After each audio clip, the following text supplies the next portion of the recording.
What's up, Church Media Pros? Today I want to talk about the best tripods for 2022. Check it out.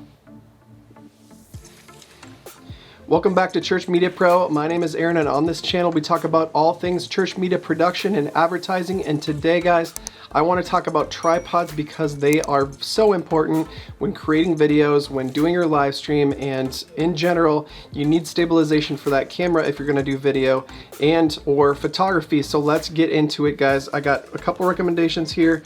First off, I want to do this in price order. There are plenty of tripods out there. You can spend easily in the neighborhood of, $15,000 if you wanted to.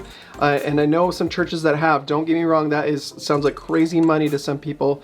But I know of some churches that for their broadcast cameras are using $15,000 plus tripods. I'm not going to go into that today. I'm going to try and stay under $2,000 total. Starting with this Neewer. This guy is probably my lowest recommendation as far as tripods go, and we're talking video tripods. I'm not talking necessarily photography, although all these video tripods you can certainly use for photography. However, when using a tripod for video, one of the most important things to use is a fluid head, and if you're using a photography head for your video, you're not going to get smooth pans, guys. So all of these are going to be fluid head tripods. They're going to give you nice fluid panning, tilting, and these sorts of movements. You can also, with most of these, if not all, take off the heads and put them on something like a slider or a dolly, if you will, to make sure so they're multifunctional. They're not going to just be used on the legs. You can take off the heads and move them into something else. So with that, the Neewer is probably the least expensive thing that I can recommend to you guys.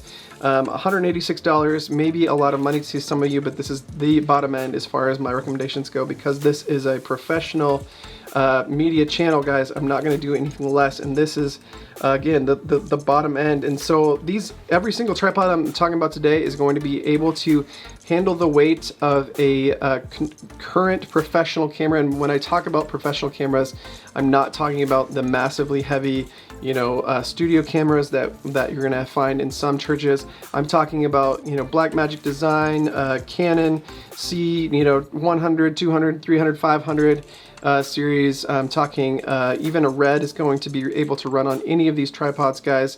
And I'm actually going to show you a Monopod 2 that handles the weight of most professional cameras these days, because most professional cameras, if you're not using a DSLR and you are using a video camera, they're going to be lighter than they ever have been in the past, and so we're not going to worry about weight too much. But to be honest, guys, this is actually probably the beefiest one I'm going to show you. It's got aluminum tripod, which is going to be heavier than some of the carbon fiber options that I'm going to show you in a minute, but it's going to be fairly well made. I have used this one in particular. It's fairly well made, although I've heard that different ones have different tolerances, and you may need to tighten it up on occasion. In fact, I highly recommend tuning up your tripods on a regular basis, maybe every 6 months, every year, something like that. Taking an Allen wrench. A lot of them come with the Allen wrenches if they're in good shape, and or brand new rather, and you'll be able to tweak these. I do occasionally find these on eBay as well. So Amazon obviously is not the only option for purchase, though it typically is the cheapest if you're buying new. I am an Amazon affiliate, so I show things on Amazon a lot because I will give the direct links to these, and if you use them when you're buying your next Amazon purchase, I appreciate it because it does give me a little bit of commission. But enough of that. This is the basic bare bones. It's going to have a great head on it. There's some other options. It does come with a bag, which is nice. I do recommend carrying it around in a bag if you're gonna throw it around. I don't personally use bags that often because I don't care that much about the aesthetic of my gear, but if you're into that, I do recommend it. Now this looks like you can unscrew the head, which is good. The plate is going to work with other. This is one factor that's really awesome. So most of these, if not all of them, are going to have the same plate diameter, and so they're interchangeable, which is great. So if you do buy the Neewer, the plate is probably going to be compatible with Manfrotto, which I'm going to show later, and then even with Sockler, guys, the newer socklers actually being more compatible with that of Manfrotto and so on. So, which is really great. These are this is pretty basic. I mean, it's got a good tilt on it. You want to be sure that, you know, with some of these, if you really want to be straight up and down, that it can do straight up and down, like a full, you know, 45 or 90-degree angle rather. You know, rather than just being flat, you want to make sure it does a full 90, just in case you want to shoot straight down, right, or straight up. Anyway, that's all I really want to say about this one, because there's not much to it. It's looks like it's a 2-stage, and most of these are going to be 2-stage. I'm going to move on to the next level here. This is the cheapest Manfrotto that I would recommend. It's got a decent head on it and decent legs. Again, this is going to be a aluminum legs. Decent setup, pretty much similar, but this is Manfrotto's one of the most well-known, and most well-known is understating. It is the most well-known tripod manufacturer, period. It's been around for probably since, you know, the early 1900s, and just is a great name in tripods. They make good stuff. Their stuff is solid. You do have to occasionally tighten up the joints in these. This is a 3-stage, and I personally like the 3-stage tripods. Some people don't. I would prefer them if I was going to go with a new tripod, guys, and typically they go a little bit higher. Check the height limits on these.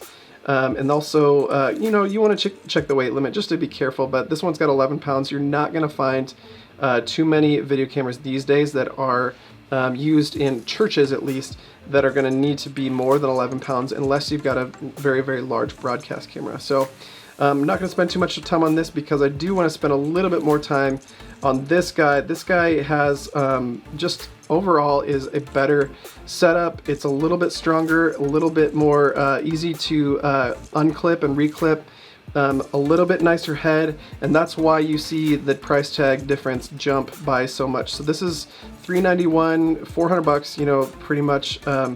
This one's going to jump all the way up to $900, and it's really just about build quality and smoothness of the head. This one, you're going to be able to level. I think both of these are pretty similar in as far as their leveling capabilities, but I just know by using these guys that the 504X is just a more solid head. It's going to be smoother. You're going to like it more. The handle is nicer. Everything about this tripod is nicer. Now, and one thing I did want to mention is all the last 3 of these are going to have a mid spreader, and I do like the mid spreader over the ground spreader, because the ground spreader tends to get broken more easily. So I actually have a ground spreader on my current tripod that I've replaced a couple times, because I want to kick it down to expand it, right? Where a mid spreader, you just expand the legs with your hands rather than using your foot. And it, especially in colder weather, guys, the ground spreaders on these things don't last that long because they get brittle and they can break really easily. And then you don't have a spreader, and then you actually don't have any tension to keep the legs together. And that's why a spreader is good to have. If you don't get a tripod with a spreader, the legs tend to want to spread out too far, especially on smoother surfaces, like if you're using concrete or like tile or wood. You never know where you're going to use your tripod, so if you're not on grass or on, I mean, concrete's not too bad, it's not going to slip too much, but you do want to be careful with your nice expensive camera on top of this that it's not going to have one of the legs slip out from underneath you. So having the spreader is really nice. All right, this is the Mac Daddy for me in particular. In Mac Daddy, I haven't heard anybody say Mac Daddy in probably a decade, but I'm going to use it anyway. This is the top of the line for me, and you can get way more expensive, but this will do everything you need it to do. It's a great DSLR video camera, but or video tripod. However, it'll take I don't know what the weight limit is. Wow, it looks. You're going to have a payload of up to almost 16 pounds. That is, or 18 pounds rather, on this one. That is much heavier than the Manfrotto, and that's why you're going to be paying more, guys, because the build quality is even better. And on this one, you get the carbon fiber legs, so it's going to not only be better made and smoother head and stronger. You're also going to get the carbon fiber lightweight ability from this. And there's some cool things about this. These little feet are awesome. I can't stress this enough. feet are so important on a tripod. So the tripod itself is going to have spikes, these little like 2 spike things that go in the bottom, and what those little rubber round things do is actually take the spikes and wrap around the spikes and then hold them steady, and then you can take these, they're like rubberized clips that you pull over the stands or the ends of the feet to make them flat. So you can take them off if you're in grass or sand or anything like that, or you can leave them on if you're on a flatter surface. And Manfrotto Sockler rather just thinks of more of these things ahead of time and gives you better options. Again, these plates are interchangeable between Manfrotto and Sockler at this level, and it's fantastic. This is the Ace. There's a couple other different Socklers at this level. In fact, all manufacturers seem to have multiple devices all at similar price levels, and it's really can be confusing.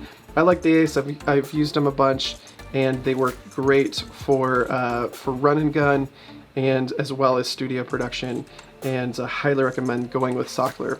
And last but not least, guys, I gotta talk about this monopod. This is my workhorse. I almost never leave without this. This is in my car all the time. I use it more often than my tripod, in fact, because it's the best thing to run and gun with. And with the amount of camera movement you can get away with these days, and just the style of videography that's out there right now, I highly recommend grabbing yourself a monopod, even if you have a nice tripod, because you're going to want to move the camera a little bit to give it that lifelike handheld sway feel. And this is going to give you a bit more stability, a bit more control. It'll take the weight off your arms, and you can still have a little bit of that floaty, nice, cinematic videography, right? So I like this because you can actually set this up where you can let go of it. So if you have it nicely balanced with your camera on top of it, all your gear is fairly balanced, you spread out the little feet on this guy, and it will stand there for I wouldn't recommend walking away from it necessarily, but you could stand this 15-20 minutes, no problem, as long as it's balanced well and not moving. So it'll feel like a tripod in the fact that you could stand it up, do an interview standing next to it. Now, you might put your hand on it, you might want to wiggle it anyway, but just because it's so fun to operate, because there is a little bit of float to it. But you can stand it up by itself, leave it alone, don't touch it, pick it up, run around, raise the height, lower the height, so much faster than a tripod, because you're going to have one locking mechanism for the single monopod versus the 3 locking mechanisms on the tripod, right? So each leg has its own locking mechanisms per stage. This is a 3-stage monopod. It goes up super high, and I love it. This one is, if you don't have this one in your arsenal, guys, pick it up today. It's only $300. I know that sounds like a lot of money to some, but this is a must-have. This is a must-have. So anyway, with that, guys, let me know in the comments which tripods you like, which monopods you like. If you have any alternatives that you would like to talk about in your experience, I'd love to hear about them, guys. But again, I am an Amazon affiliate. If you use some of my links to make your next Amazon purchase, I will make a little bit of commission, and it helps to make these videos for you. And until next time, guys, God bless.